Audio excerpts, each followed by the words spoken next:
Welcome to Headlocks, Heels, and Havoc, the wildest mixed tag team in podcasting, where the kayfabe drops and the chaos takes over. Let's ring the damn bell.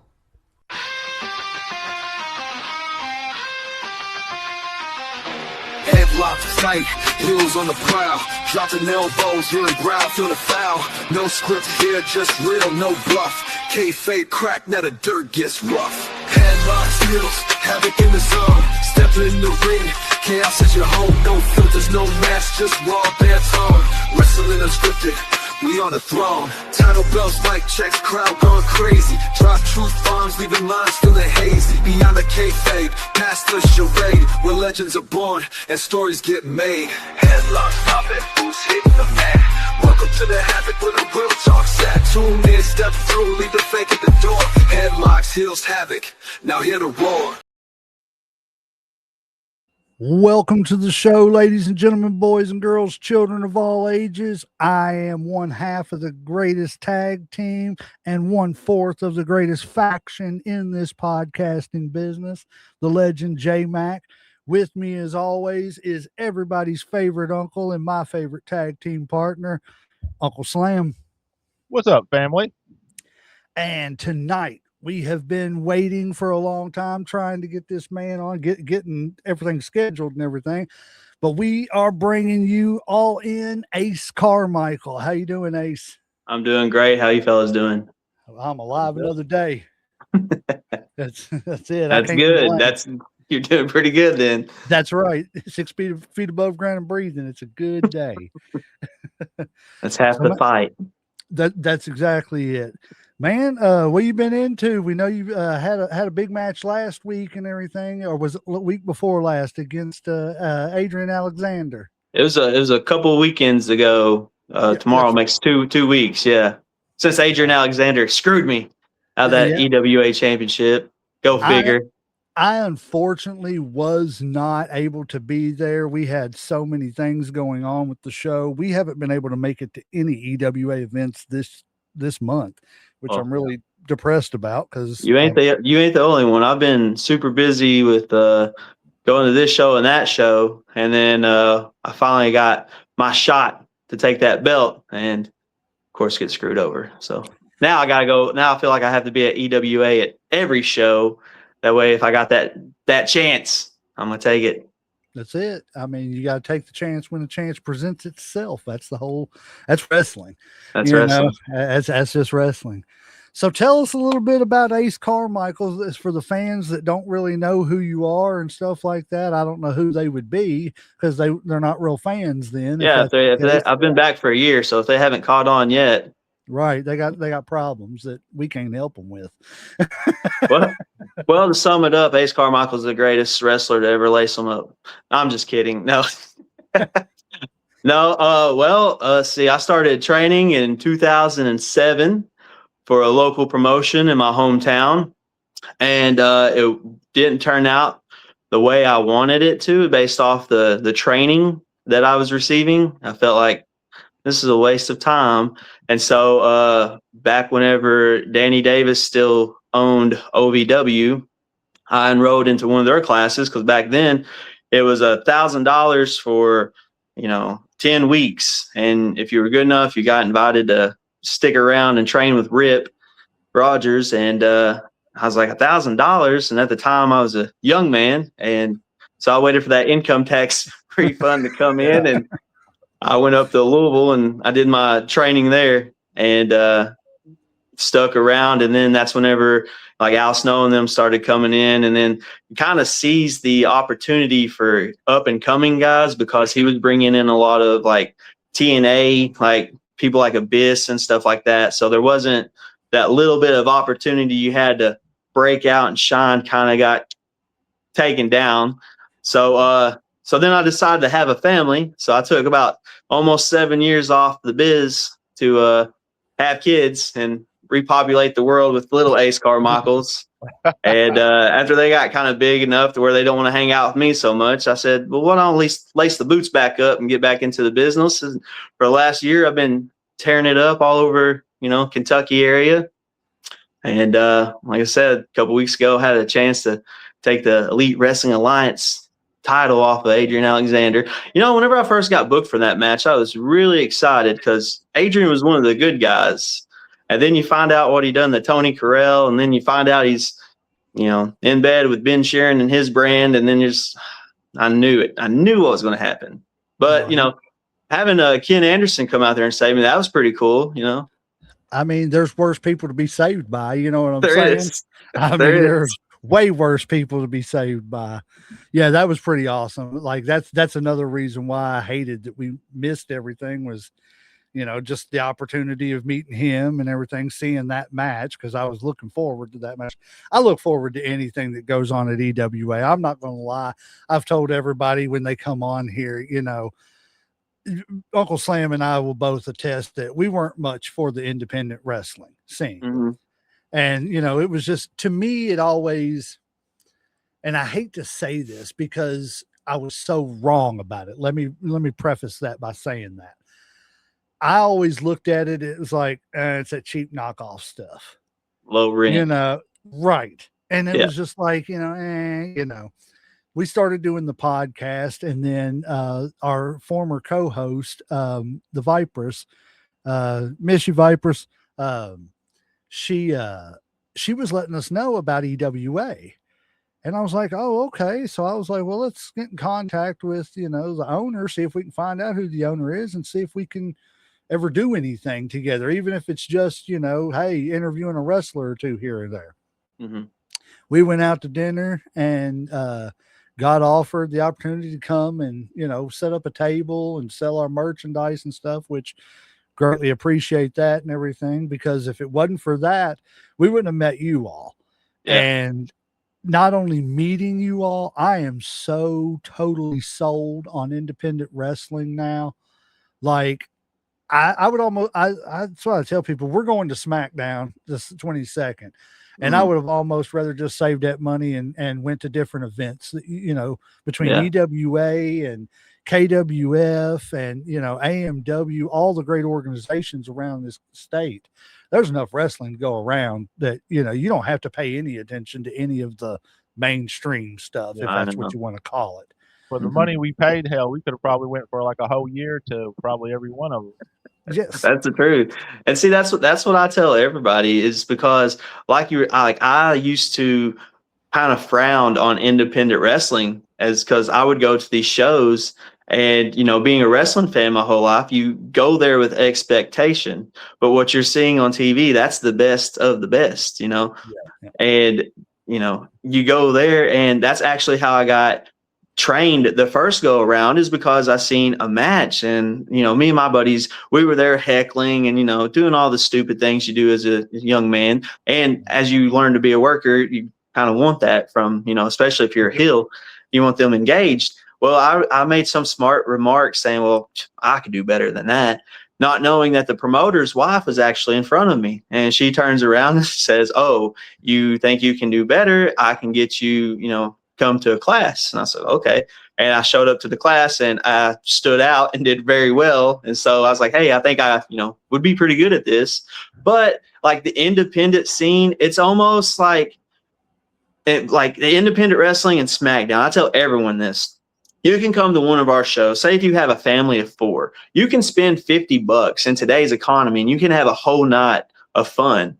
You go to SmackDown, you got to take out a second mortgage to sit, you know, not even down close. We're talking, you know, there's still good seats, but like low arena. But the production level of places like EWA and Appalachian Mountain and stuff, there's different levels to it. There's still some mud shows and stuff sticking around, but even like in movies, you have millions of dollars in movies. Like you have franchises like Star Wars and stuff that are great movies, but they also have some very bad movies. But then you have small movies at movie festivals. They're some of the best movies ever made. And unless you're one of those people who goes to the small movie festivals, you have no idea that those actors or actresses or directors even exist. So that's how I look at independent wrestling. Yeah. Oh, I think it's just a lack of knowledge, honestly. I think, I mean, because that's what ours was. Like I said, we had never been before. You know, we'd just seen one type of wrestling, didn't know anything about anything else. And then once you actually go and see it and experience for yourself, then you realize you're like, okay, this ain't what I thought it was. Like, this is a lot better, like, this is interesting. It's not, the, small time. Like, these people have skill. They got talent. You know what I'm saying? They're Mhm. future stars right here. And I think that's one thing that helps with independent wrestling a lot is I used to think it was just my mindset of I would have family and friends coming, and a lot of them don't even watch wrestling on TV. But in my mind, I'm like, if I can make them like wrestling, they'll keep coming back. So I'm sitting there with the boys in the locker room. I'm just like hoping no one, like everyone just puts on, like has the mindset, we got to put on a great match so people will come back. Because all it takes is a one bad show, and everyone's like, I ain't going to no independent wrestling show. I'll sit at the house and watch it on TV. And that's the thing. People don't realize what they're missing by doing that, because like you were talking about, you can go to SmackDown, like I said, me and Uncle Slam are, and I think I signed away 2 of my future kids to go to this SmackDown and everything, but thank God I'm not having anymore. But, you're not going to go to SmackDown and take your kid and your kid heckle the wrestler and the wrestler turn around and point their finger right at your kid, unless you're right there in the first couple of rows. Yeah. And even then they might not even acknowledge. Yeah. That's it. And who wants to pay 10 grand to sit up front? You know what I'm saying? I mean, like, who's got that type of money nowadays anyway, especially just for wrestling? Did you hear about the guy at WrestleMania who paid bukus of money to sit next to Michael Cole during one of the matches at WrestleMania?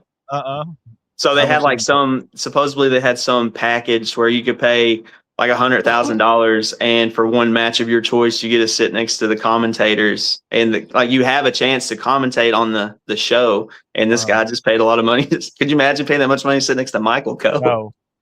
No. I mean, I just, no. No, I wouldn't do it. I couldn't. There's so many other things I could do with that money besides, I mean, you could buy a house with that much money. Yeah. You're going to sit by some guy for one match? Yeah. And who gets the money is the thing. Is like, is that going to Michael Cole? Is that going to TKO, my friend? Yeah, exactly. Yes, it is. TKO. Yes, it is. But I mean, J Mac, to go back to what you were saying, that's what, like, as independent wrestlers, it's up to us to get people invested to even come to the show. So it's old school, and I'm not even one of those guys. Like, I don't believe, like, I believe in paying your dues, but I don't believe there's a spot where you stop paying your dues. So even now, like, if there's a show around where I am, I'll go hang up flyers and I'll try to get people to come, and they'll say, oh, I watch WWE. And that's where I'm like, I'll stop them. I say, you can go to WWE and you can yell all night long, and they're probably not even going to hear you. I said, here, you literally become part of the match sometimes, like without getting physical, but you can come up there and there's only, maybe 100 to 200 people in the gym. They can hear you, and most likely they're going to interact with you. So you can't do that for the price of money you're going to spend at these WWE shows. And I'm not knocking WWE or anything like that. Like, we go to shows as well, and like as fans, that's what you do. But to not come to the smaller shows that are $20 or whatever, it's like you're missing out. Yes, you are. You're gypping yourself in the long run, because and that was my big thing. It was like, who do I root for? I don't know these wrestlers. Blah blah blah. Well, you're right. I didn't know them, but now I know you. I know Cash. We know Bobby, we know Adrian, we know, Buzzsaw Nate, Dahlia. You all are like, well, EWA is our home territory. That's what we tell people. That's the family show right there. That's what I tell a lot of people. It's like, I'll wrestle here and here, but if you want to see a really good show, this is like where I'm always at. Right. And that's the great thing is like, it didn't matter who I was supposed to root for. Didn't matter who I wasn't supposed to root for. It was just about coming, having a good time, and getting involved with the show. Yep. And, like my daughter will tell people, and I tell everybody this that comes on, and especially I need to tell you, because I had to tell Cash too, because you guys are like her favorite tag team. She absolutely loves her some Ace Carmichael and Cash Adkins. She's all about y'all. But, I believe, was it her first show that I took a picture with her out in the parking lot? Was it her first show? Yes. Yes, okay. Sir. I remember that. Yeah. She still loves that picture. And as a matter of fact, she wants me to get it blowed up, because she's wanting me to get all her pictures with wrestlers to where I can put them on her wall and stuff and everything. But she tells people, that's her wrestling. She, Yeah. you know, she'll watch some of the female matches in WWE, but I tried to get her to sit and watch some WrestleMania with me. She just wasn't having it. She wasn't Yep. into it. I tell her, hey, guess what? Tonight we gotta go to EWA. Really? Really? Who all's gonna be there? What's the matches tonight? Is Lexi Yeah. Green gonna be there? Is Ace gonna be there? What about Cash? What about this? Like, she's still bent over Chris Crow attacking Cash. You know, I'm like, honey, that was months ago. She's like, I don't care.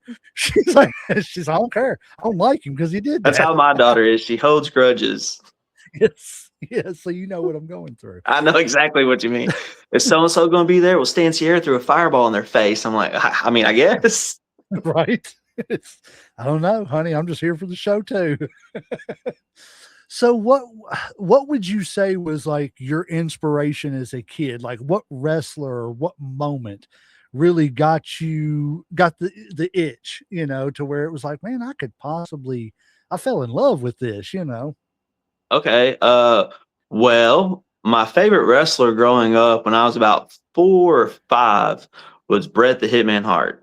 There you Oh, go. Good take. And Wow. and everything I model, other than whenever I try to cut promos, because for some reason I could sit here and talk smack to anyone, but if you say, "Hey, we need a promo out of you," I'm like, "Oh, what do I say?"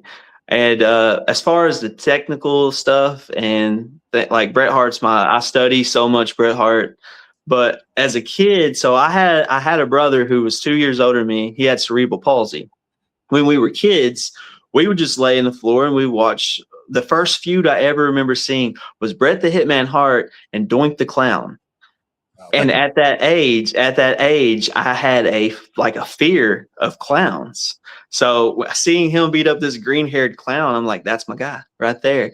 And I mean, we used to have the old home Coliseum videos. You know what I'm talking about? Yep.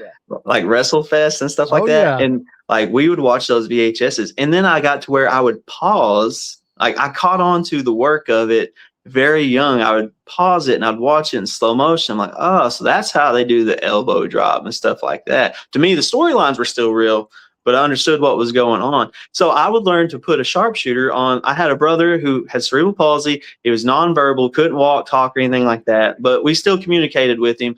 And I would get him in a sharpshooter at a young age, get him in a sharpshooter, and he would just be laughing and stuff. And my mom would walk into a room and be like, "What are you doing?"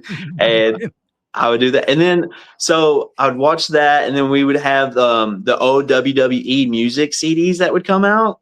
Oh, And yeah. like, I would play it. I'd play it on our stereo system. I'd run back to my room. And I'd make my grand entrance into I would verbatim. I'd mimic everything.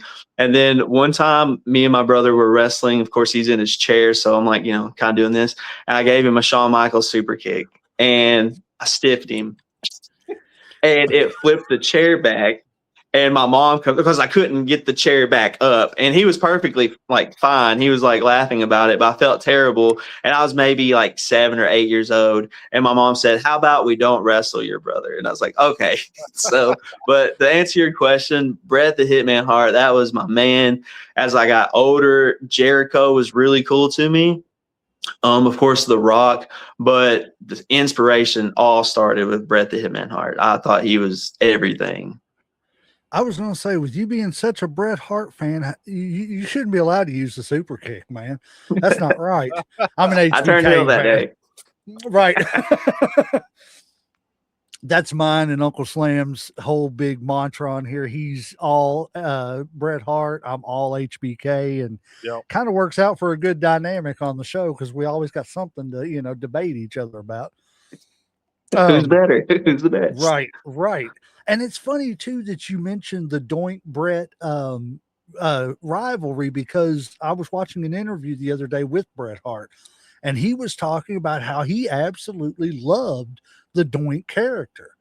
He said people didn't get it. He said people thought it was goofy, people thought it was kiddie and stuff like that. He said, but that wasn't it. It came off that way, but it maybe because of the time. He said, but he said he totally believed that you could have taken the Doink character, put it into the Attitude Era, and it would have worked just fine because he was a maniacal clown. the difference is the pranks would have gotten, a little bit Could more you imagine? reality based. Yeah, could you imagine Doink's Like attitude Doink era, was the Doink one who pranks. ran over Stone Cold. You know what I'm saying? I He mean, cut off Val Venus's slang. I did it for the Doink. I did it for the clowns. Right. Oh man, But yeah, I've never thought of Doink in the Attitude Era, but could you imagine? Like if Goldust worked, you know what I mean? It's like, Yeah, and that's true. especially for people that knock that gimmick during that time when there was so much worse. And like not only that, but people with bad gimmicks and were bad wrestlers. Like who was it? Matt Bourne? Was he the Doink? Mhm. Like could work circles around most of those guys. Mhm. Well, it's like, and that's the sad thing is like on the very first, I think it was the first WrestleMania, you get to wrestle as Matt Bourne, your real name, blah, blah, blah. You have a good match. And then a few years later, you're in WCW being called Big Josh, and they're trying to make you into a lumberjack and then that doesn't work out. And then you go to the WWE and they're like, we're going to make you a clown. And, in the room, he's like, what? How am I supposed to get that over? Yeah, right. I got to be bozo. Not only a clown, but I'm an evil clown. Yeah. Right. I was like, I'd have been channeling it and Pennywise all day long. Cause that's probably what he did, honestly. Watching Stephen King. Right. Add a little Homie the Clown. You know what I'm saying? So you said that you mentioned that you were trained by Danny Davis and stuff and everything. It's actually funny that you said that too, because I was watching some old Bulldogs versus Heart Foundation matches with Danny Davis and everything. Who all in OVW, because it was OVW you trained at, right? Yes, sir. Or was okay? I didn't know if it was like actual OVW or just like his thing on the side or. So who all did you train with and was with you up there while you were training? Like that. Everybody. I got in. I was Matt Capitelli. I was his second to last training group. So it was towards the end of ours. And for people who don't know, the way they do their beginners program is you get 10 weeks. It's Saturday and Sunday morning. You train from 8 a.m. to 10 p.m. or 8 a.m. to 10 a.m. And then they have the advanced class come in with Rip from 10 to like 1. And so you do that for 10 weeks, but then after your 10 weeks, you get a rookie showcase show. And I always tell this story because it's one of like the solid flexes I have.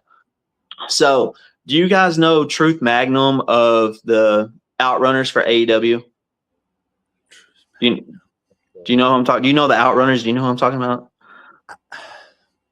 I want to say yes, but the name sounds familiar. I don't know that I. If you haven't checked out the Outrunners, you have to check out especially their vignettes. They're very old school, and they're guys who are like in their early to mid 30s, but they call themselves the youngest men alive. And everything they do is like a flashback. Like Turbo, his big comeback is the Hulk Hogan just punches and body slams, punches and body slams. And right now they're running. They are. Okay. Well, Turbo. Yeah, Turbo, he was with me in my training class. And so you run 10 weeks and then you get a rookie showcase show. And the way they do it is they group one of the rookies with a veteran and you guys have a match. That's the whole show. It's virtual. It's a veterans versus rookies. Well, I'm trying not to call him his shoot name, but Truth and I main evented. We were the first two rookies since Cena and Orton did this to go rookie versus rookie in the main event of it. And I worked heel and he worked baby. I screwed him over. And then you put your whole show together. And we had this guy who he started out wrestling and he was like kind of not for me. He's older. And he's like, but I got a great mind. So he kind of booked it for us. So Ace Carmichael won the rookie showcase. So I got $10,000 and they came up and said, how do you feel about it? I said, I feel so, because at that time I was the gambler and my stick was, I always make these huge, crazy wagers and it always like bites me in the end. So it never works out. So I won this $10,000, and I said, "Oh well, I'll put it up against anybody, whatever." So they're like, "Well, what if we do like a battle royal against 20 people?" And I was like, "Okay, yeah, we can do that." And I ended up losing, and Truth beat me in the end. But to get back to your story or your thing, I tell all that because that's whenever Matt Capitelli's brain cancer came back. But as far as people that I worked around, Cash Flow, he was up there that time. That's whenever he first came up there to OVW. Let's see. Of course, Rip helped out a lot.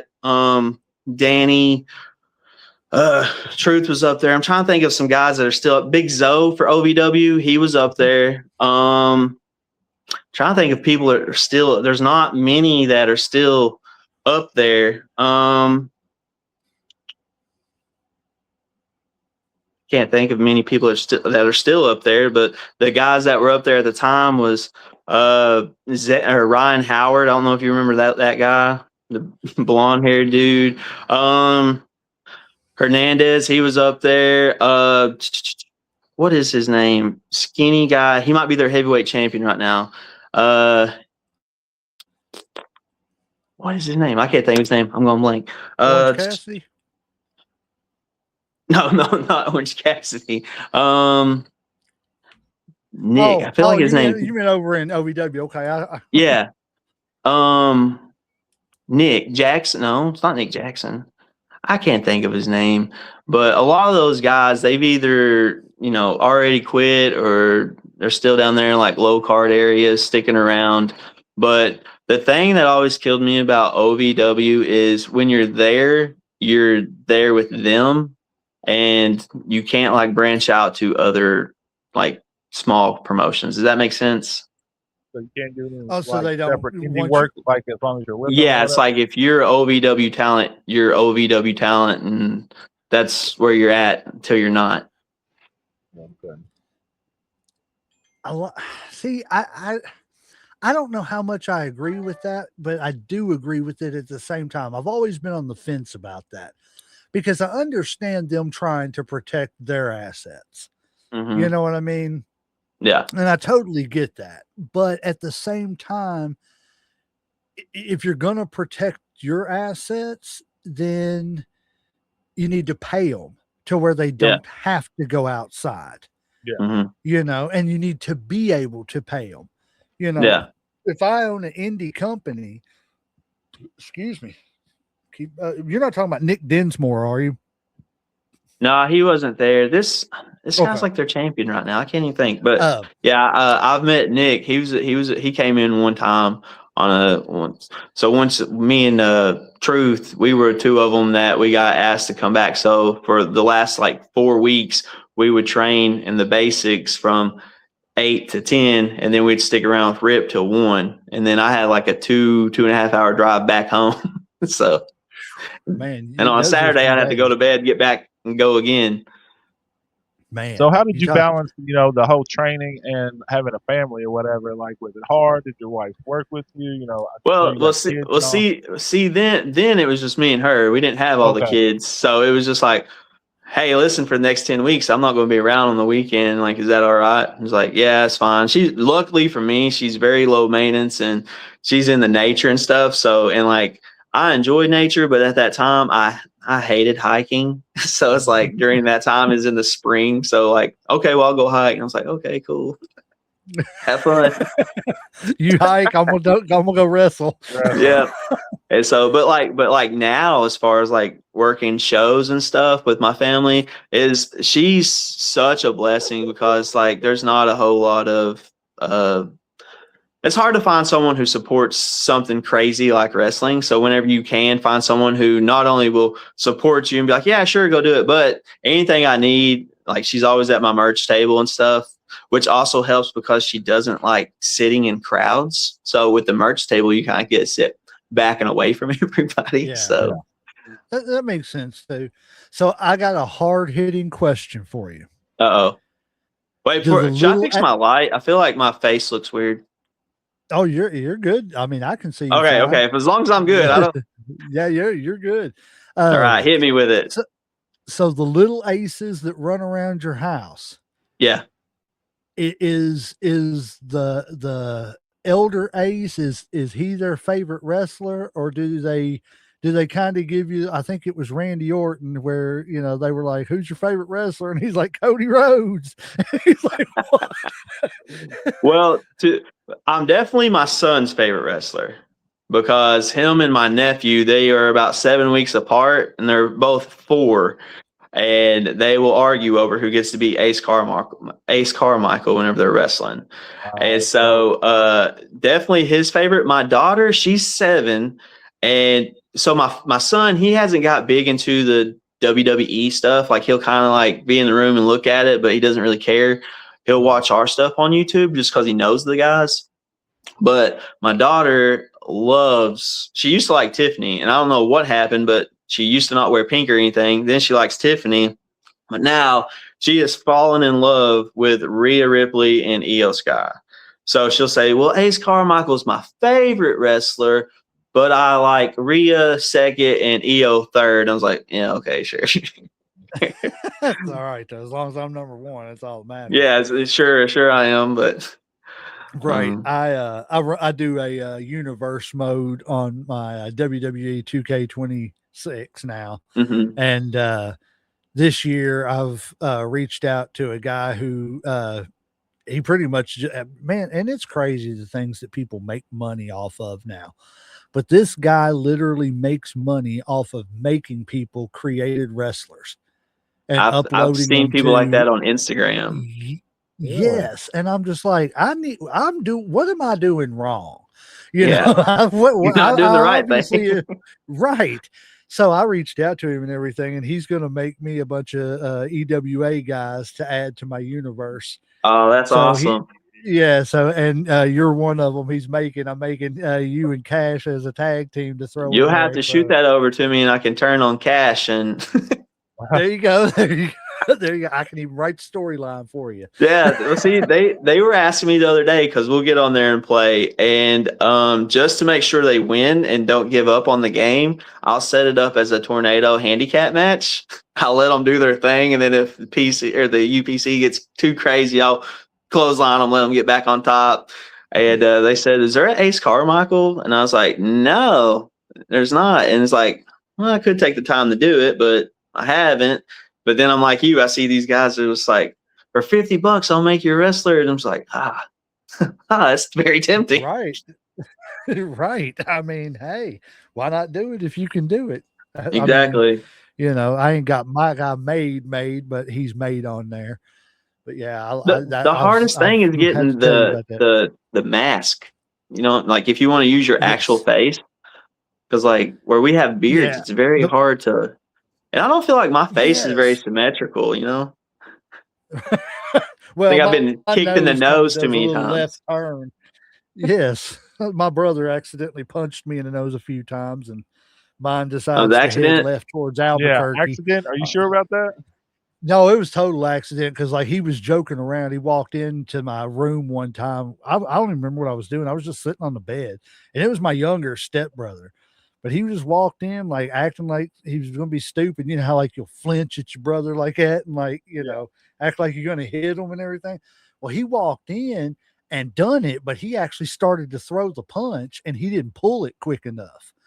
And he nailed me right in the nose, man. I heard it crunch and everything. I was like, yeah, so now it takes a left at Albuquerque. But I don't know about you, Unc. That didn't sound like an accident. Right, it probably wasn't. Payback though.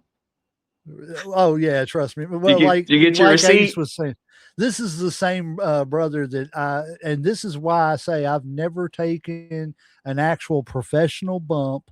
I've never been professionally trained, but I have wrestled thousands of matches in living room floors, on patios, on trampolines, and I'm telling you, I've never injured anybody. I've pile drove people. I've, just like you and your brother, I've sweet chinned my brother into tomorrow. No concussions. Everybody's still alive, and there's never any broken bones. I feel like I'm a pretty safe worker. So, I heard J Mac wouldn't do the job though. Right? No, he got his hand raised a lot more than he got it lowered. But you know, I mean, I knew how the story was supposed to go. He didn't know. I was writing this stuff. He was just there for the matches. Oh yeah, a mark for himself, huh? Right. Right. I'd tell him he was going over in this match, and he'd be like, "Really? Really? How are we going to do this, man?" I'll be like, "I don't know how you want to do it this time." It'll work for me, brother. Right. That don't work for me, brother. Let's think I Listen could body here, slam you on some pal. thumbtacks.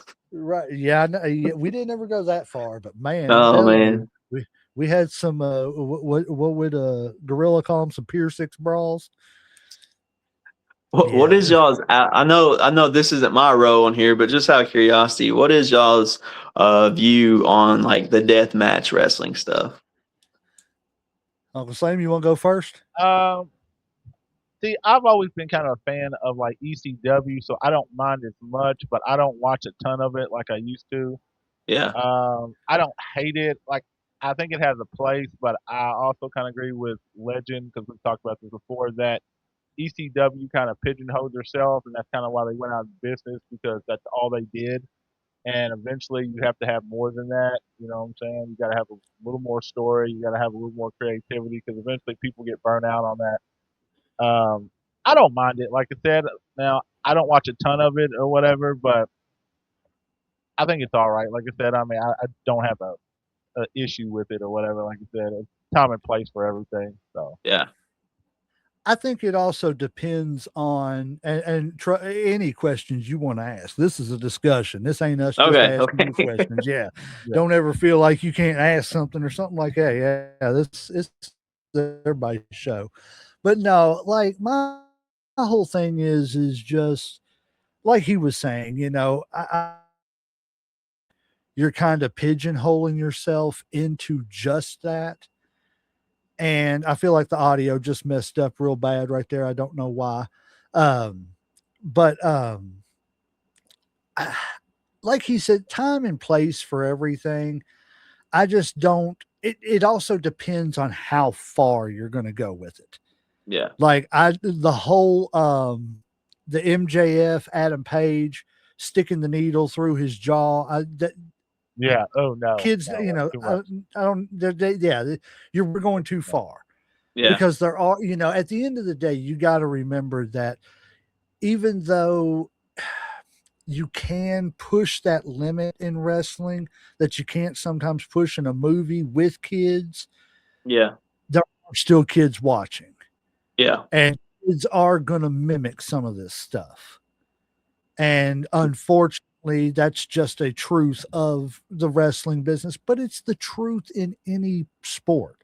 yeah, Kids mimic, Bird and Magic when they hit the scene. How many kids image, Michael Jordan when he hit the scene? You know what I'm saying? Every generation has that guy that, they look up to and try to mimic.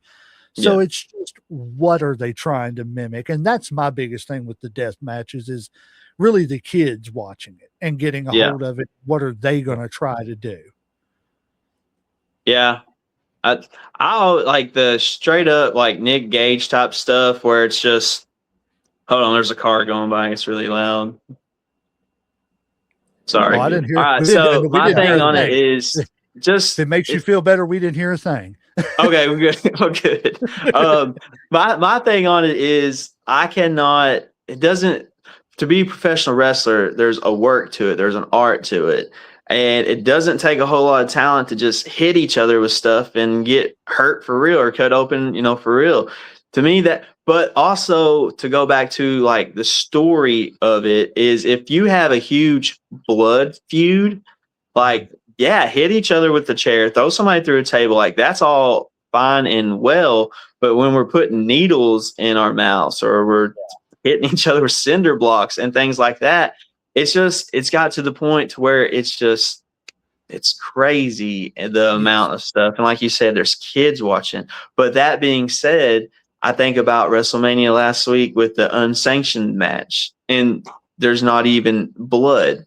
Or you have these Hell in a Cell matches. There's supposed to be these super dangerous matches, and you're not even getting a scratch. To me, that's just, you see these cage matches all these years, and like think about Flair. How many times did you see his head? Yeah. And then it's just there's like a fine line where it's like this makes it seem like, hey, this is a serious story and these guys are going after each other. But then at the same time, I don't want you to push it so far. It's like, oh man, I don't even want my kids to watch this. Yeah. So, and it's like Kevin Nash said, I seen a documentary with him years ago. I want to say it was like an AEW documentary or an A&E documentary. A&E I said there. it all. Yeah, I said it all wrong, man. It can't. I was on a roll, and I just figured go with whatever comes out. But Kevin Nash said on this documentary, he said, and this is without even the death match stuff. This is just regular wrestling. Not that regular wrestling is less than, it's like you said, it's an art form. I just learned something the other day about it that, I didn't know about how to signal somebody to lock up, had no idea. I try not to tell things on here so that people don't know too much. Yeah. But Kevin Nash said, you can put somebody in a figure four and snap somebody's leg in half, but you don't. Yeah. That's the art of it. Yeah. You can go out there and hurt somebody, easily. You're telling me, right. You tell me Big Show couldn't go out there and beat the snot out of Rey Mysterio in that match that they did. That'd have been like me mollywhopping my 3-year-old grandson or something. Yeah. What? No, that's not believable, but you don't. Yeah. You go out there because the show must go on. Hello, Keita. Thanks for being here. Also, thank you to Mayhem Media for being here. This talking with Ace Carmichael, one of the best from AEW and many other independent promotions around Kentucky. But yeah, that's my biggest thing. You were talking about WrestleMania. TKO's got to get out of it. Yes. I don't mind a little bit of blood. Yeah. And I don't mind my kids see, my kids are not going to see any less blood watching professional wrestling than they're going to watch. How many kids nowadays at 6, 7, 8, 9 years old are watching Five Nights at Freddy's? Yeah. Or a video game with, Yeah. Thank you. Like Call of Duty, Modern Warfare. What's the difference? I don't want your cage match to have blood, but we're going to promote Grand Theft Auto as a sponsor. How's that work? Yeah, make it make sense. Yeah. Well, it's like it doesn't. Blood is a real life thing. I have to keep Band-Aids at my house because I have 2 small children who are always bleeding somewhere. They're always getting scraped. But like I said, I don't want buckets of blood. But if you tell me that, J Mac and Slam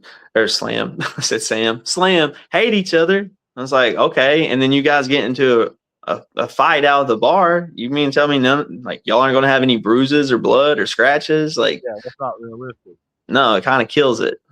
Yeah. And as long as the blood adds to the story, like that's what matters. But like, I don't want to see blood just because there's blood. You know what I'm saying? Like it has like how John Moxley was like 2 years ago. Yeah, like I mean, there has to be a reason why the blood's there, and add to the story. Not just okay, he's just gushing blood because we cut him, and there's a ton of blood, and that's what people want to see. Like I don't like that type of shit. Like no, and same way with movies and stuff. That's why I used to like for example, the Saw movies. The first couple I really liked them because the gore added to the movie, but then it got to be gory just to be gory, and it didn't help the story.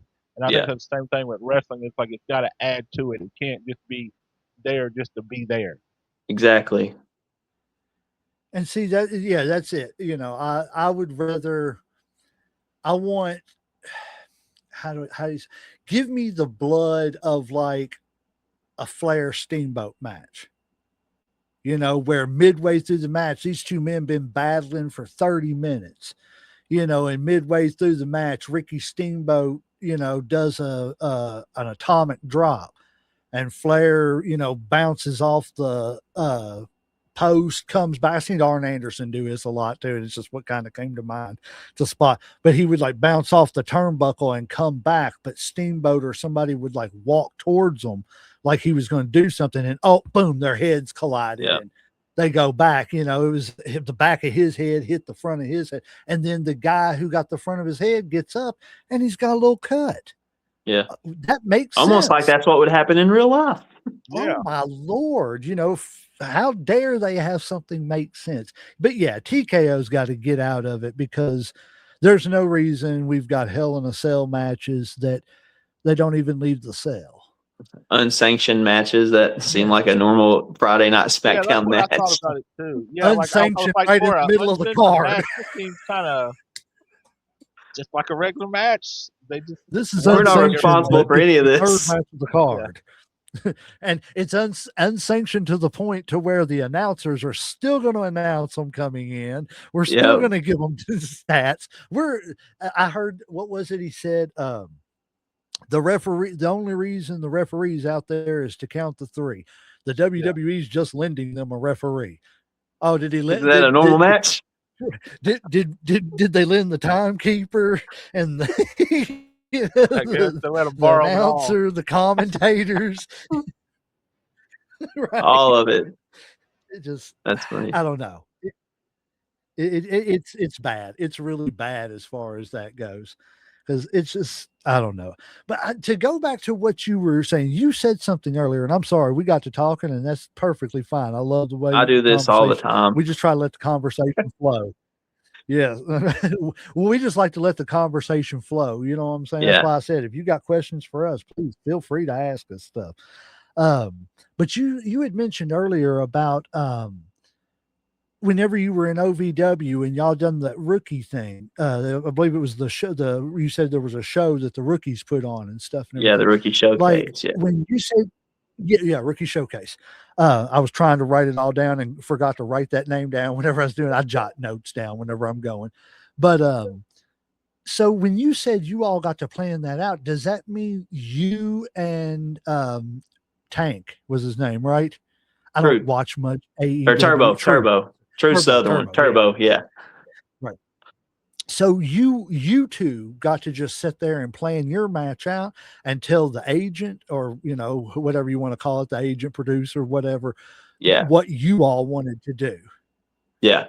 Yeah, so that's like all the other matches, you had the veteran and the rookie, and obviously the veteran ran the show, and this is what we're doing for our match.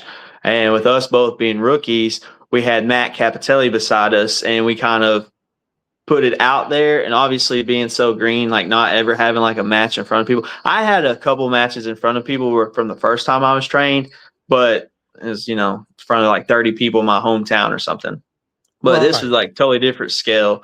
And so we're sitting there like putting the match together, and Matt Capitelli and Danny and them, they're kind of, okay, yeah, but what if we got here by doing this? So we put it together, and they helped, tune it up to where everything definitely made sense.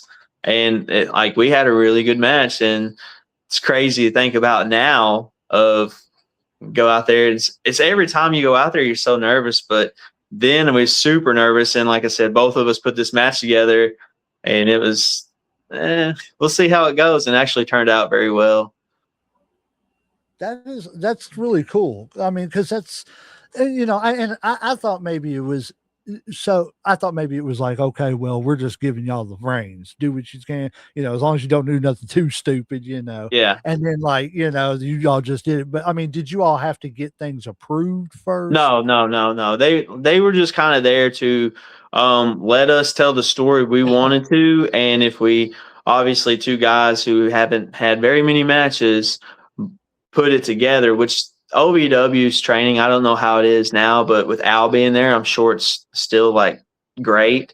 But then it was putting a match together. Well, that's just another day of training, because we would do drills and drills and drills. And then the last hour, it's, hey, you guys have a 5-minute match, put it together. So you go over the whole, psychology of how things work. How do we get to this point? How do we do that? So like we were prepared, we were ready to go. And that being the final test of like, okay, well, you guys put it together and do it in front of people, and I'll be here if you need me, I'm here. And so that's kind of how it went, basically. That's really cool. That is absolutely awesome. Like, it just, I don't know, the experience of just knowing that you're going through a school that, like, well, they just showed the graphic. I think it's Randy Orton. is the only one left out of the class of, I think, it's Like the 2002. big four or something. Yeah, in Yeah. OVW, because it was like Brock, Randy, Cena, Batista. Batista. and Cena. Yeah, I think that was them. There may have been Yeah. one more or something that I can't remember who Was it it was. I Kevin think Shelton Owens? Benjamin, but he's with AEW. Oh no, yeah, it was Shelton Shelton Benjamin. Benjamin. Yeah. Yeah. And they said that, those four, it's the table's just about empty and everything. I was like, wow, that's crazy, man. Because I think about it, and that's the third generation of wrestlers that I've watched come up Yeah. and retire.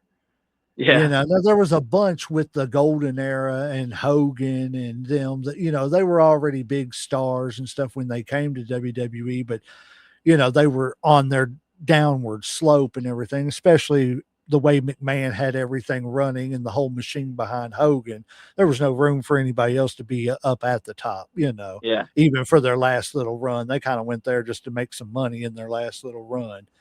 But like, I got to see them, and then I've got to see, the rise of like the Shawn Michaels, Bret Hart's, Kevin Nash's, on into the Triple H's and the Stone Colds and the Rocks and, all those guys. Owen, I mean, I don't care what anybody says. I think that 90s to early 2000s wrestling just had the greatest class of wrestlers of all time.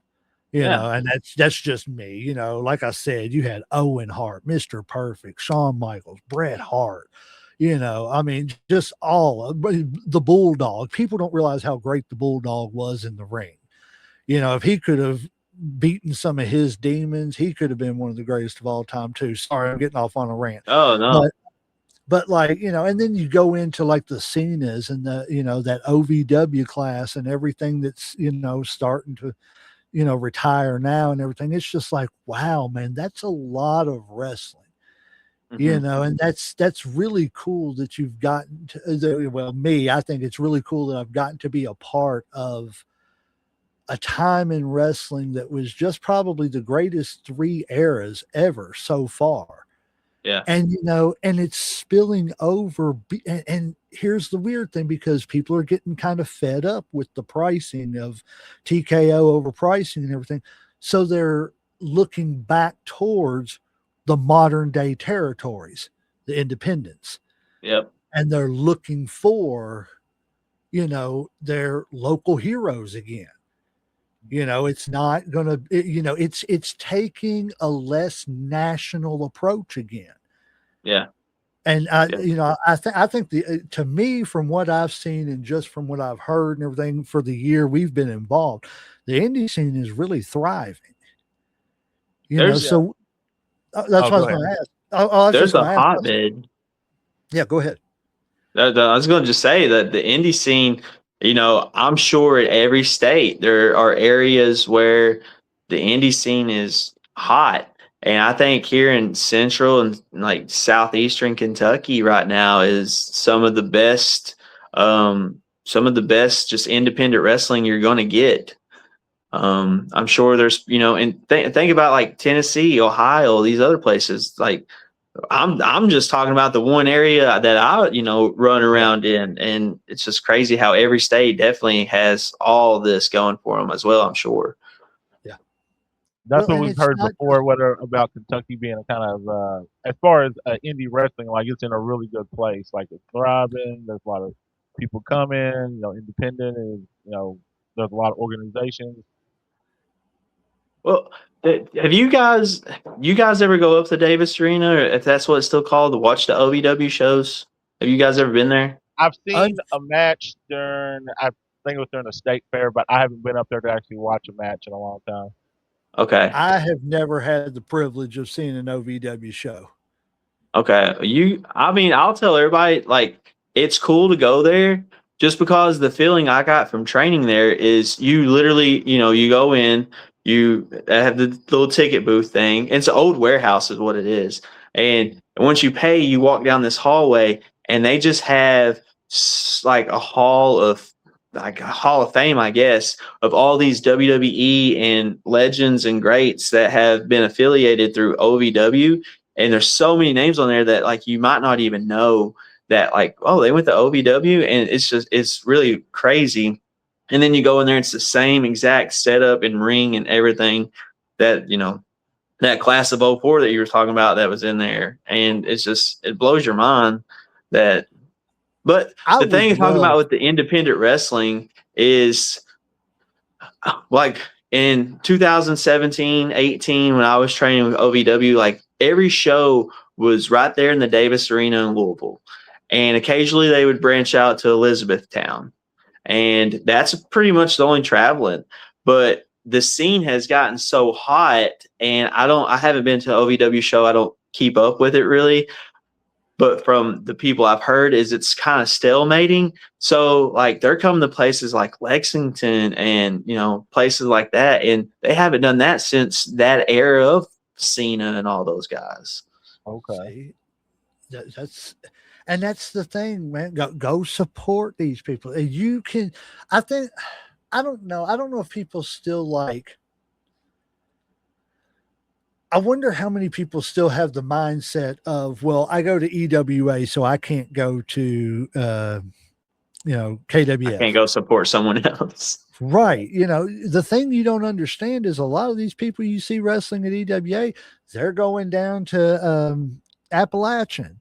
They're going, over to KWF. They're working up in Ohio. They're working down in Tennessee. Tennessee's another state that I hear is kind of a little hotbed for independent wrestling too. But see, that doesn't surprise me. No, It's the South. Well, no, it's just the South. Wrestling has always thrived in the South. Yes, that Southern wrestling and honest and truthfully, Southern wrestling and Memphis, I think, is what was like the first stepping stone of putting the entertainment part into it. Yeah. But Southern wrestling and then into Memphis wrestling and then on into the Attitude Era was about a little more reality to it. Yeah. It wasn't the Gladiator versus the Spartan. It was Billy Jack versus Bobby, whatever, Your two local rednecks. Right. He was pissed off because you did this and you talked about his mama or whatever. You know what I'm saying? And that's why they're fighting. Come pay some money and see them fight. And my thing is like I try to keep up with so much wrestling, not just as a fan, but to kind of study it and think of like things that, well, okay, I might try this next time. Is like you can look at the wrestling everywhere. So for example, if you look at like California wrestling, like Young Bucks type wrestling, it's very fast paced, it's very spotty, and that has a crowd. And it's like you might be able to go out there and do those moves and spots and all that, but to me, it doesn't get any better than your good old Southern wrestling. Like it makes the most sense. It's the whole less is more dynamic. That's what I love about it. Is there's no sense in going out here hitting a 450 splash, picking him up in a package pile driver, and then he kicks out, and then I hit him with this headlock takeover and win. It doesn't make sense. Right. I would rather see come out, circle the ring, collar and elbow into a side headlock, shoot them off the ropes, little shoulder block, kind of give them that look, Isn't it so weird that every match on a card can start out exactly like that, but every single card or every single match on the card that starts out like that is going to tell a different story. It's going to be completely different, even though you're like, okay, well, it started out with a headlock, shoot off, tackle, drop down, drop kick. Okay. But then as the story progresses, almost every fairy tale starts out once upon a time, and then it ends with happily ever after. But that whole thing in between, that story, it's always different. One can be about eating porridge. Yeah, one can be about eating porridge. Other one can be about climbing a beanstalk. Exactly. Like it's until you sit there and watch it, you don't realize it. Yes. That's the beauty. That's the art. That's what I love about it. I have never thought about it like that. I like that analogy. Well, I really do. I've been thinking a lot about I used to just go out here and do what I'm comfortable doing. And I guess I get that philosophy from mimicking Bret Hart so much. And I'm not a huge FTR fan, but I do like the way they work. And they're huge Bret Hart fans. And Yeah. one of the brothers in the locker room was listening to a podcast, is a wrestling podcast. And it's these two guys up in, I think it was like Massachusetts or something, like far away. And with their whole thing is they watch a random indie match and they just review the whole thing. And they did mine and Murphy Costigan's in Lexington a couple months ago. And they said, not knowing me, they don't know anything about me. They're just two random guys who live up north and they watch this match. They said that they could tell through my technical abilities that he models this stuff after Bret Hart. He could be the third member of FTR. And I was like, whoa. It's like I Cool. have got to where I can tell the story out there to where you can watch and be like, oh, that's who he watches a lot of. To me, that was awesome, you know? Are you trying to tell us that you're getting ready to trade in Cashes? Am I getting ready to what? To trade in Cashes? Cash Atkins for Cash. What's his name? I don't know. Let me talk to Tony Khan first and see what kind of money he can give me. That would be cool, though. Yeah, and that's a big honor. You know what I'm saying? Because FTR is a great tag team right now. Exactly. I'm not a huge fan of AEW just because I'm not a big fan of the storytelling. But to be fair, I'm not a big fan of the WWE storytelling right now either.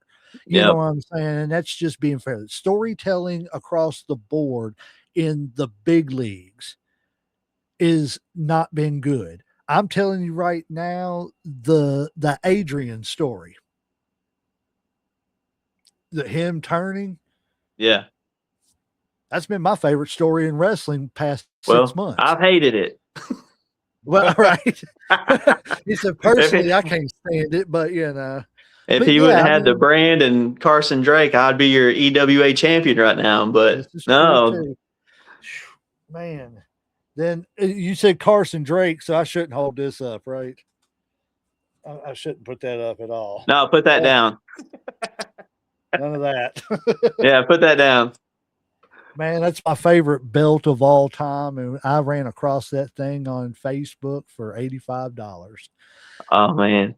I got to go grab it. I love a good belt. Yes. I mean, that's my first one ever.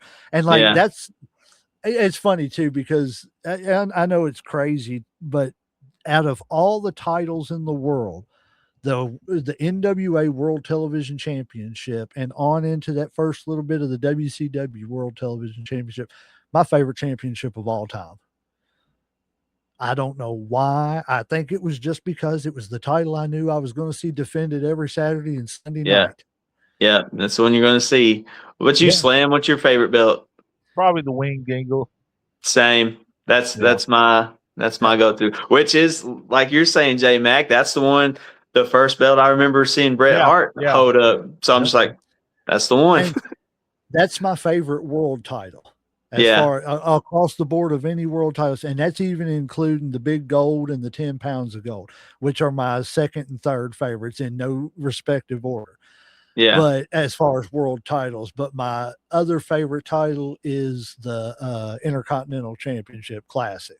The, Macho up till, Dolph Ziggler and all them and everything. But I like the white leather the best. It just sets it differently. Every other belt's black. Yep. And then that's one thing I wish WWE would do is make the belts look different, man. Like, I'm just glad the tag team titles don't look like pennies. The pennies? Anymore. Those were terrible. That was the worst thing ever. Like, if I had to pick a group of titles, to me, that kind of late 80s into the 90s WWE set of the tag team, Intercontinental and World title, the Winged Eagle, the Intercontinental, and the Demolition tag team titles. When they had that set and the NWA had the set of the big gold, the I call it the Barry Windham and Lex Luger U.S. title, of course the NWA World Television, and then those blue strapped NWA World Tag Team titles. I think those were the best two sets of titles ever, as far as just like overall for a company. I don't know why, that was just that was random, but those are great titles. So what are your favorite championships besides the Winged Eagle? The Winged Eagle, and then you got the Intercontinental. I always liked that one a lot. I'm a big fan of the 10-pound, the NWA one, and that's just, I think that has a lot to do with Ric Flair. You know, just in general, you see it so much, so you're just like, hey, I like that. I always liked the WCW tag team champions, like that the Steiner brothers would wear and stuff, like when they brought them out. I always like those a lot. I feel like those are kind of underrated. The 24/7, but no, I'm just kidding. Oh Lord, that was man. Like, what were they? Some of these belts that they come out with now, I just don't get. No, I really don't. I really don't. Let's just put a big W on there. Right, because that's what we're going to do. Let's not take let's not put any creative into anything. So, like, did you like any of the, like the Rock, the Brahma Bull belt, or Stone Cold, the Smoking Skulls? One of the belts that I had as a kid was the Brahma Bull belt, but it had like a physical Brahma Bull coming out of the strap that you put on. I don't know if you guys remember these, but it's like, it looked just like the Brahma Bull, but rather than it being like engraved, it was a physical 3D bull coming up out of the belt. I always thought that thing was really cool. Actually, I think I sold that on eBay like 5 years ago. Stupid. I should have kept it. I know J-Mac's favorite is probably the spinner belt. The spinner belt? God, I hate that was his favorite. The Edge one with the rated R in it. I hated it even when they stopped the thing from spinning. I'm like, why? That belt was so thick. It just looked retarded. I'm sorry. It was just the worst looking thing that ever happened. That, and I don't know. I'm trying to think of another terrible. Tell us how you really feel about it. Really, I will. I don't at all. That was WWE. That was one of the worst decisions you ever made. The worst was just getting rid of the Winged Eagle, period. Yeah. You just should have left that alone and called it a day. And then teasing us last year with it, and then just taking it away a month later. And I mean, that even the teaser, it was ugly. The teaser was, I didn't like that version of it. Just go back to that black, that double plated. Let's just simplify it. Go back to the simple stuff. Oh, you guys like that? Well, you can't have it. Right. No. Why would we ever do anything you want us to do? You're the fans. You don't like the $100 tickets? Well, now they're $200. It's funny you say that, because that's going to be a topic that we're going to be bringing up on the recap show. Is like basically Tony. So I'm going to get your opinion on it before and then I got two more questions for you, and I'll let Uncle Slam ask his questions, and we'll let you get out of here, because I just seen we hit the hour mark. I know you got Friday night, you got a family and stuff. We want to let you get back to them. So where is this?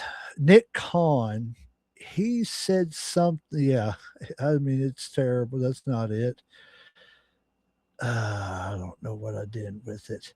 Basically, Nick Khan said that we need to kind of shut up. There it is. Some of the complaints in WWE's personalized fan service are, I don't like the match. You guys are pieces of shit. And I go, okay, I got it. Some are, hey, we had an obstructed view. We'll have you come to our next show. People are allowed to complain, but we don't adjust our business based on complaints. We adjust based on ratings, revenue, and relevance. That tells me right there that WWE doesn't care anything about its fans. That's everything we've been talking about. Yeah, exactly. In a nutshell, they pretty much just said, we don't give a fuck what y'all say. Nope. Either you like it or you don't. Watch it or you don't. You don't care. Yep. We're still. I mean, you don't have another choice. Honestly, that's crazy that you bring that up now, because everything that we've been sitting here complaining about, that's the reason. Yeah, it brings it right back. They don't give a shit. You don't care about the storyline. You don't care about the ticket price. You don't like this. You don't like. Okay, well we like it like this. I seen another thing. Was it him saying that like pretty much Triple H can do whatever he wants, but we're the ones that book the show pretty much. Yeah, as far as creative, like their control of creative. That's why the story's been kind of they've been weak and shit, and it's been the same old shit. That's like they just brought back the bloodline again. We just had that shit 3 years ago. Why are we doing that again? You ruined it last year. Yeah, you could have done so much when The Rock came back, but he decided he was going to take over the creative. He ruined it. But yeah, see, exactly. And that's the thing is wrestling is it's story, it's athleticism, it's all this. But the main thing it is it's interactive. Those people pay their hard-earned money to come here. They pay now to watch wrestling. You got to have 5 different subscriptions. Yeah, easily. Like, you know what I mean? But I feel the thing that sucks is because like it's a thing where the people have to be invested for it to be hot. The hotter something is, the better it comes off. If you don't have a crowd there hooping and hollering and they don't care, the people watching TV don't care. But unfortunately, like the bad thing is we can complain about ticket prices. We can complain about having to have 5 different streaming services just to watch our wrestling programs. We might boycott it, but there's so many people it's like, I'll watch it anyway. And so it does nobody any good. That's why they've gotten to the level they've gotten to. Yeah. Yep. Well, no, that's it. That's what Uncle Slam's been saying that for a year now. They've taxed our loyalty. Yeah. It's crazy. That's one thing I love about being an independent wrestler is don't get me wrong. Yes, I would prefer to only do wrestling and get paid for it and work for a $1 billion company. But at the same time, my hands aren't cuffed to where, most of those guys, they've come up on the indie scene. They understand what it's like to interact and have the crowd behind you. But if this is how you, provide a great life for your family, your hands are tied and it's like, what can you do? And to me, that just take the passion and drive out of it. Right. Why would you want, to me, that all that's going to do is cause disgruntled employees. Yeah. And when you've got disgruntled employees, that leads to employees that don't care what they're putting on out there. Yep. If it goes over, it goes over. Now your employees are acting like your employers, and then your business starts to tank because once you're, it's almost like any job. If your higher ups are treating your working class people bad, they're going to be like, well, screw you. I don't care. And then you're going to get a bad product. And I feel like that's the point where we're getting to, because a couple of years ago, WWE's hotter than they've been in many, many years. And now it's okay. We're just getting paid. I knew this was probably going to be a thing once they started taking the Saudi Arabia. So, and I'm not a political person. I don't care where the show's at. I'm not going to it. So I don't care where it's at. But once you're getting that guaranteed money, you're going to put out crap. Let's get our show over with, get our money, get back home. And so we've talked about this before, and not to get political, but just our sentiment is we feel like WrestleMania should be in North America. Just kind of like the Super Bowl, kind of like the World Series. It just, to me, that's where it's kind of like, I don't mind any of the other pay-per-views going into Saudi Arabia or like any other places, but I just feel like if it's one of the big 4, I kind of would rather have them, especially WrestleMania, in North America. Just as a fan, you know what I'm saying? So it's easier tickets are already expensive as hell. Yeah. So imagine have to add a flight to that, and then Page a hotel room. Yeah, like ticket prices are already gonna be jacked up, and hotels are gonna be jacked up anyway. So it's like you're just adding more and more. Well, that's my view on it. 100% is that is the Super Bowl of wrestling. That's where people around the world are going to come to. They're not going to go there. Okay. It's just no one has a desire to go there. Maybe even if you had it in like London or something, people might go there, but you go that far over, people aren't going to want to go there. I don't even know if they can. I don't know how it works, but what I think is they probably make more money doing that than having everyone come in and that's another thing. It's like, what are they going to do? WrestleMania weekend's a whole entire weekend where Yeah. indie wrestlers make tons of money at conventions and, indie shows and stuff like that. Like, there's not going to be any of that there. At least I don't Well, think not there only will that, be. indie shows are going to, they try to book on the outskirts of those towns and stuff and everything, like I've learned a lot about, like I've been reading this I read this article. It was talking about like the psychology of indie promoting whenever there's like, companies like, AEW and all these other shows, when they put on big shows, well, you try to book your shows. If you're in the vicinity of their town, you try to book a show on the outskirts of their town. You know what I'm saying? Yeah. So that way you can hold a Friday night show because, AEW still does like Sunday night stuff and everything. So you can have a Friday, Saturday night show, make a good, little lick because you've got that, crowd that's there for the big show and everything. They're looking for A good something warm-up to do. show for everybody. I was like, yeah. I was like, I never thought about that, but it makes sense and stuff and everything.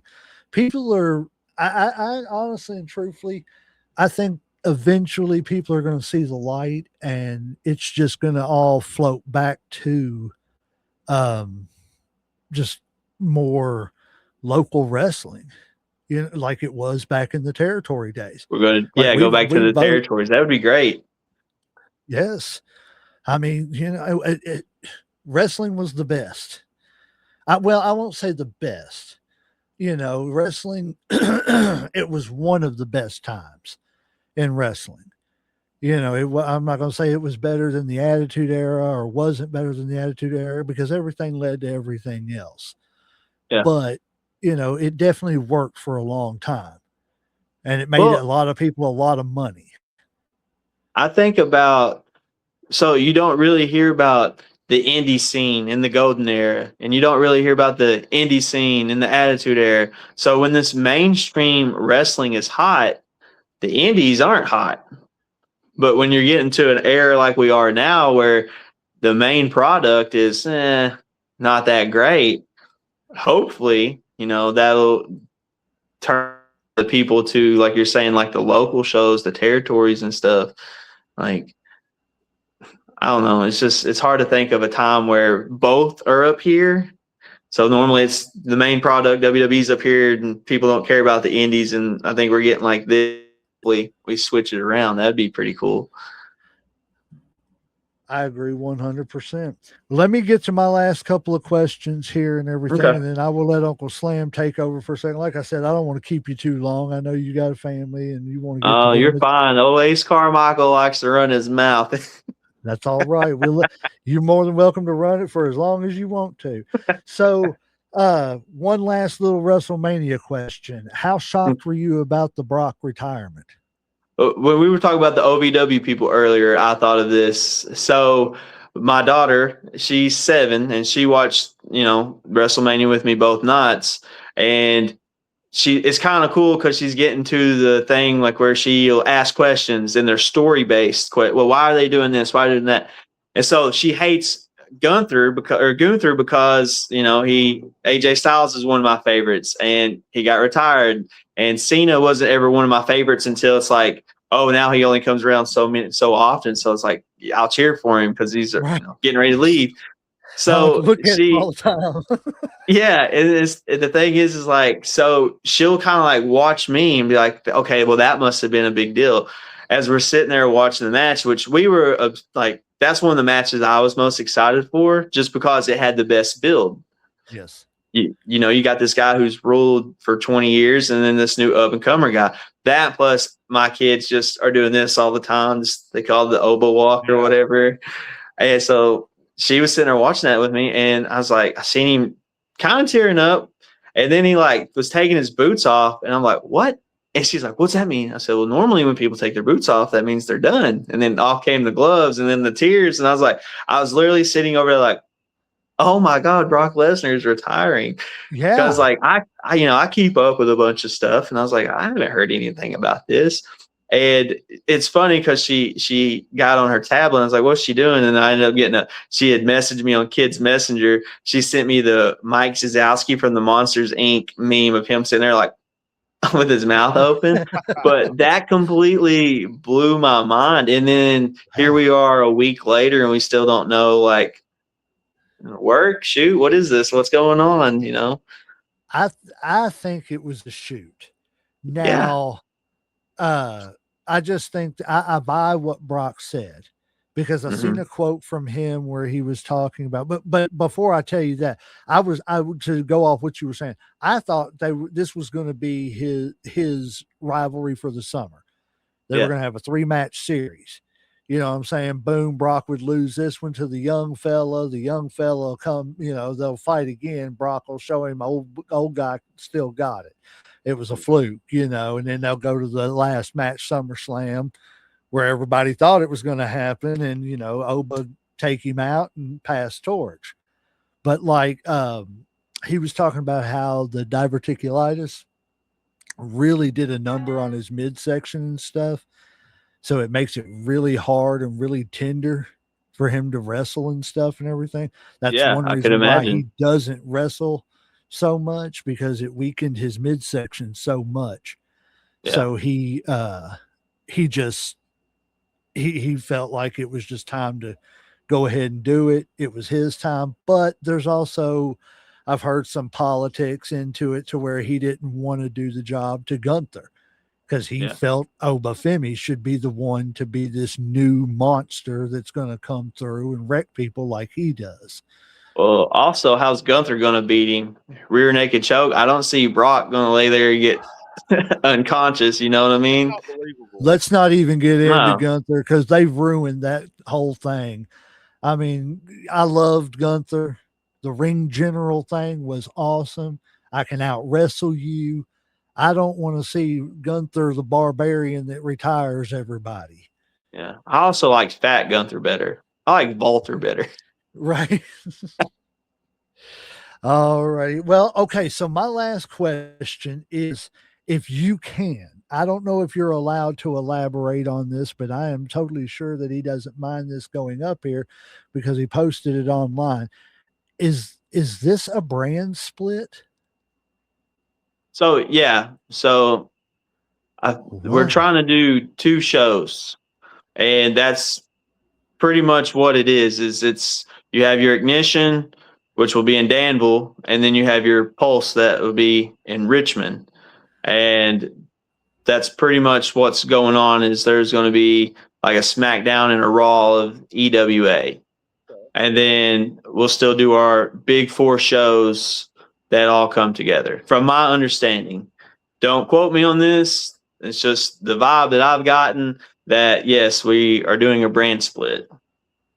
Okay, that is awesome and everything. Like I said, I knew that he had posted those, so I just wanted to ask about it. If I was, because that's what I thought.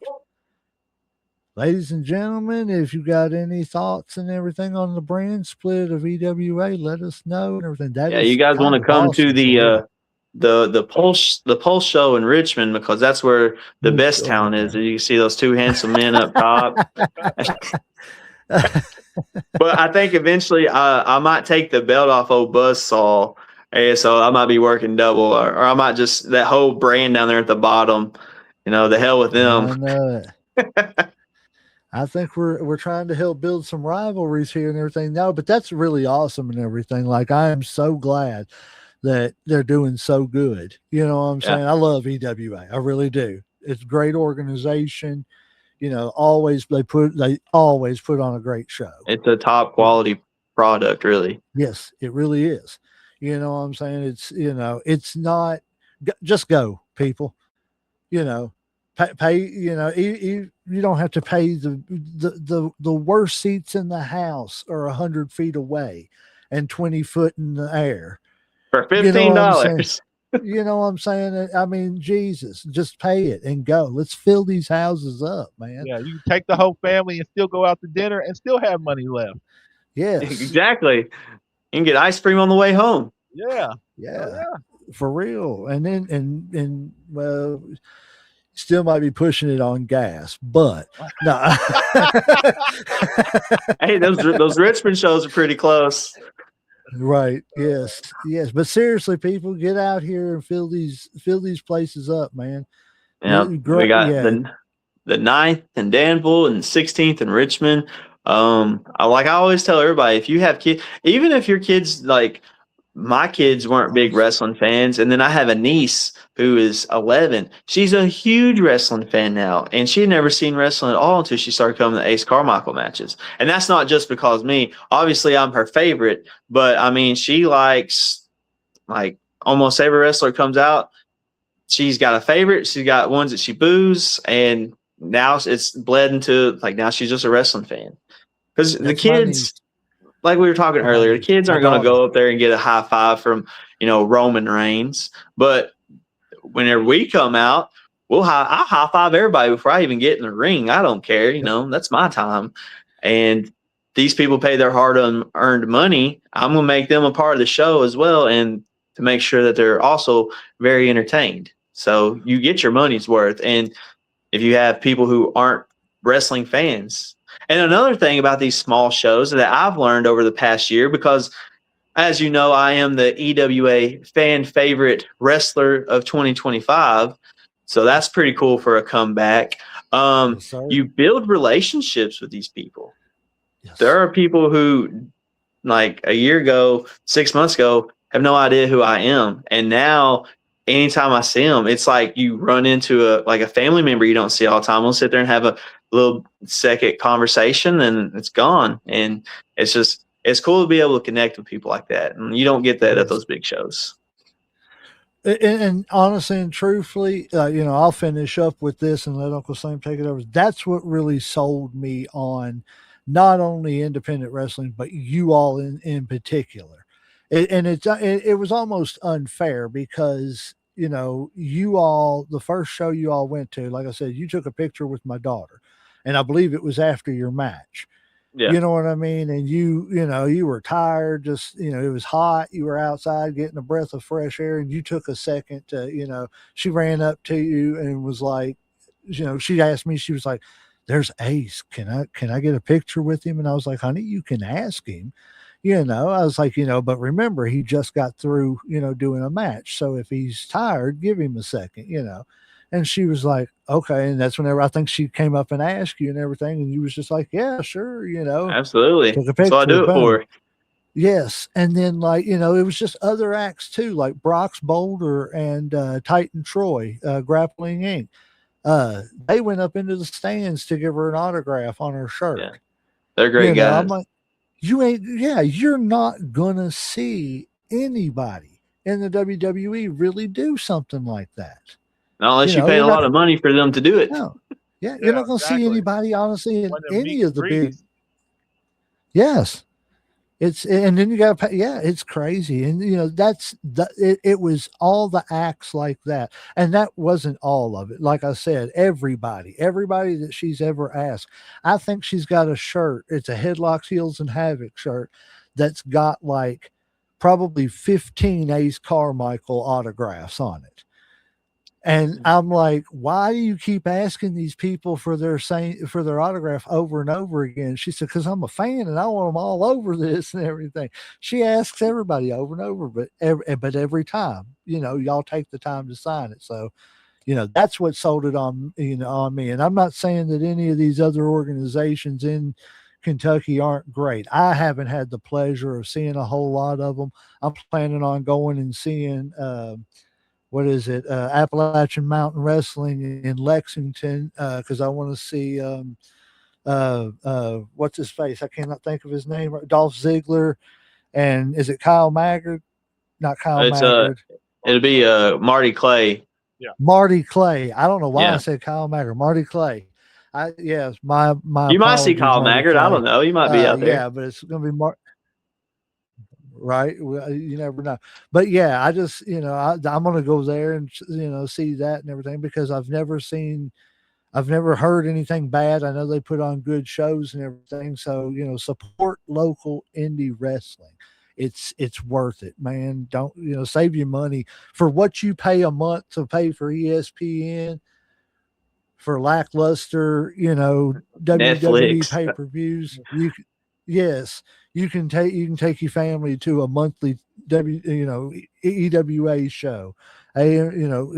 Just independent wrestling. I'm serious. And Go ahead, and Uncle one more Sam. one Sorry. more thing to add to what Go you're ahead. saying, J Mac, is when you go to these like WWE shows, you're paying a crap ton of money, but yeah, you understand that people are getting paid off that. With these independent shows, we're not making a killing. Most of the time, the money that you pay to come to the show, that goes back into the production, that goes back into all the things. So the more money that people invest into the shows, the bigger the shows get, the bigger names Yes. on the cards get. That's how it works. Yes. Yes, ma'am. Yes, Keita. Down to earth is exactly it. And that's what I love about, these independent shows. That's what I love about it. That's what grabbed me about EWA. And that's what I say. It's nothing against anybody else. They're just down to earth. They put on good shows. Your family's going to get the entertainment they're paying for, and, just go and have a good time. And it's You're going family to get friendly. yes, big You know time what I family mean? friendly. I think a lot of people, especially in my neck of the woods, when they think of wrestling, as much as we as wrestling fans love the Attitude Era, it also turned a lot of people off to it because you were seeing such craziness. And so they think Yes. here 30 years later, no, I can't go to that independent show. There's too much blood and cussing. And it's like, no. Most of the time, if you hear cussing, it's coming from the crowd. Like, Right. it's not us. Yes. So And it's true. I always make sure to tell everybody it's family friendly. You can bring your 5-year-old. They're not going to hear or see anything terrible. I bring my 9-year-old all the time. They literally have me go to elementary schools and talk to kids and do anti-bullying programs and stuff. They wouldn't let me be doing that if it was rated PG-13. Yes, yes, yes. But yeah, Uncle Sam, I'll let you take it over and everything, and let you ask what you want to ask, and we'll let this man I'll get keep out it of short here. and sweet because like I said, I know he's a busy man and we got stuff to do too. But I kind of ask everybody this question who comes on. What would you tell a younger, probably your younger self that you've learned over the years that you didn't know then that would probably help yourself like younger? Like what have you learned or, what have you experienced that you've been like, okay, I wish I knew that back in the day, or I wouldn't have made that mistake, or I wish I knew that sooner or I would have done better or whatever. There's many things, but I think about this on a daily basis, so this will be the answer I give. Mm. There's not going to be a perfect moment. I wasted so much time. So I'm talking years, and I'm not even talking about just the simple fact of taking time away from the business to raise a family, because that is important. That's Yeah. that's what we're here for. But as far as the dream chasing aspect and doing this and doing that, there's not going to be a perfect moment. You will waste so much time and so much potential by waiting around for, well, I'll do this whenever I lose this much weight. I'll do this whenever I get this much money. And it's never going to be perfect. So you just got to go with what you got and make do with it, and it'll get better. But the first step to going where you want to be is you got to get on the road, and you just got to do it. Everything else, a buddy of mine told me this many years ago, and somehow it's worked out, is just anything you worry about, it always works out. So don't sit here and wait for everything, all your chips to be in line. Just get a couple and go do it. So there's not going to be a perfect moment. If you want to be a wrestler, you find out how to be a wrestler and you go be a wrestler. That's it. Thank you. I appreciate that. Yeah, like I said, I definitely feel that. Yes. Yes, because I mean that's true. That's kind of what we did, man. We just said, hey, we sit here and talk about this stuff all the time. Why don't we Yeah. just everybody's recording it? Why don't we record what we talk about and see if anybody wants to watch? Yep. And well, a buddy of mine brought this up to me because so a few months ago in Corbin, we had a Appalachian Mountain Wrestling show, and we had a seminar with the great Jay Lethal. And it was kind of a soft AEW tryout. It was recorded and taken back to, videoed, and it was taken back to, the bigger ups of AEW. And like, dude, I got to go in there and I got to chain wrestle with Jay Lethal. And there was one point in time like where it was a 2.5-hour seminar and there was probably 30 people there. And I'm going to tell, I don't try to like, toot my own horn, but there's like 30 people there. We all got in there he would say a drill, the first 2 people up, that's who got in the ring and got to do it. And he would stop and critique every little thing that everyone done. It didn't matter if it's a, top wrist, like hold, like, yeah, get your hands like this. And like, he was very cool. And so me and this other guy, we had a chain wrestling drill where we got in there for 4 minutes and we just chain wrestled, just went with it. He didn't stop me one time. And I've played sports my whole life. And I was taught if the coach isn't kicking you, he just doesn't care. And so I was like, dang. Well, then as I'm getting out of the ring, Jay Lethal's like, hey, lock up with me if you don't care. I was like, all right, cool. I'm going to lock up with Jay Lethal, of course. Right. And me and him went for like 3 minutes. No, I'm not going to do that, sir. Sorry. Chain wrestle, who'd you ever beat, kid? Right. And so I got to chain wrestle with him, and from the feedback from the boys is like, well, he was just filling you out. So I was like, dang, that's pretty cool. So of course, after the show, I'm like calling my friends like, man, I had this thing with Jay Lethal. It was real cool. And they're like, imagine if you didn't take 7 years off, where I might be. I don't know. But I don't want to live thinking like, what if? But sometimes I'm just, if I didn't wait for the perfect moment because honestly, not to get crazy or like too deep, but Slam, the reason I say this is whenever I first started wrestling, like I've said at the beginning, I had a brother who passed away in like a couple years ago. He had cerebral palsy. We were huge wrestling fans. He's a big sports fanatic too.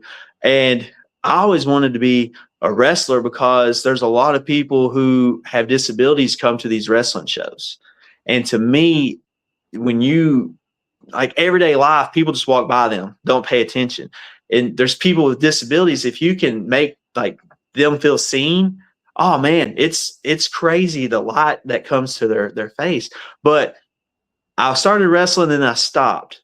And then once he passed away, I was like, man, something in me was like, I got to do something. And so the whole reason I came back was just like, I'm going to do this to see if I could do it because I know that's what he would want me to be doing. And like, so some days I don't feel like, I don't know if you could see, I got my gym in the back. Some days I don't feel like coming in here and working out. I don't feel like going to training. I don't feel like going to shows sometimes, but I'm just like, I keep that spirit inside of me. And I'm just like, got to do it for my brother. Well, that's what I'm doing. So that's the kind of thing that pushes me is like not waiting for that perfect moment. We're just going to go do it. That's it. That's exactly it. Yeah. Oh, But yeah, those are all the questions I got. Like I said, was it like 9:30? Oh well, actually, it's almost 10. Man. Damn. It's almost bedtime. I know it. Well, Ace, man, we appreciate you coming on. I mean, you are more than welcome to come back anytime. We've enjoyed the conversation. You'll have to, man, I'd love to have you on for like an episode of whenever we do one of the world championship brackets for the Four Horsemen. Love the Four Horsemen. well, we have started a network with 2 other podcasts, the Nice Guy Andy and Mayhem Media. And we're doing like under the banner, we do like quarterly shows under the banner of the Four Horsemen of podcasting because there's 4 of us. Yeah. And our first kind of little series is going to be about we've broken it down into different companies, 8 representatives 8 from each organizations. company, 8 organizations with 8 representatives from each organization. And then we're narrowing it down to those greatest world champions, and then on to who is the greatest ever world champion from any organization, according to us. That's, I mean, we picked all the picks and everything. But yeah, man, it'd be fun to have you on there, man. I would love to do it. Just keep me updated. Let me know. Okay. Well, we will definitely do that. I will talk to the guys and everything. I don't know if JD and Mayhem's still listening, but if you are, you heard that, JD, man. We may have Ace to come on for the next Horseman episode if we can work it out. Yeah. But yeah, man, we appreciate it. Is there anything you want to plug and everything? Go ahead. If there's Just anything you got. look me up on Instagram and on Facebook at Ace Carmichael. Give me a follow. If you want to talk about wrestling, people, it's crazy to me how many fans will, message me and, hey, what do you think about this? And just, man, I just love talking about wrestling. I just love wrestling so much. Like my wife, my kids, God, my family, my dogs, and wrestling. Like that's all I really love anymore in life. It's just crazy. So like I'll talk about wrestling with anybody. So, but like J Mac and Slam and I have said this whole entire episode, get out to, these local promotions, bring your kids. It's always a good time. Come check us out in Danville on the 9th, and then check us out in Richmond the 16th. And, it's a great thing. It's a wonderful thing. I love wrestling so much. Yes, big things are happening in EWA. Big things are happening across this state in independent wrestling. So just get out and go support independent wrestling, because you make one company great, all companies are going to be great, because it's just going to spread. Yeah, we appreciate you coming on. Yeah, man, you'll definitely have to come back. We want to get you on here for one of our that would be cool, because I would love to have some of these episodes. We've never had an actual wrestler on to get an actual wrestler's point of view with, some of these matchups and everything. And I think that would be an awesome perspective to have on the panel and everything. Cause you've described things tonight, that's made me and Uncle Slam go, I like the way, I like the way he made that analogy and stuff. So yeah, that would be really cool to have you on one of those. Well, I've had a blast, so I'd love to get on here. And as you can tell, I enjoy talking as well. So. That's so. Hey, that's I what get it's on all here about. and talk about wrestling all day. Nothing wrong with that. That's it. That's what we do. That's the whole point of it. But yeah, we will definitely get it worked out then. I will get on the horn with the rest of the crew after this and everything, or sometime this weekend. We'll get it worked out and we'll shoot some dates to you and everything and see what works out the best. All righty. Well, thanks for having me, and I'll see you guys in a couple of weeks, I suppose. Yes, yes. Everybody look up Ace Carmichael, Mr. All In Ace Carmichael. All in. There you go. And yeah, check him out. Independent Wrestling, EWA. And I think the referees hit that 3 count. Uncle Slam, you tapped out? I'm tapped out, sir. All right, well, let's ring that damn bell.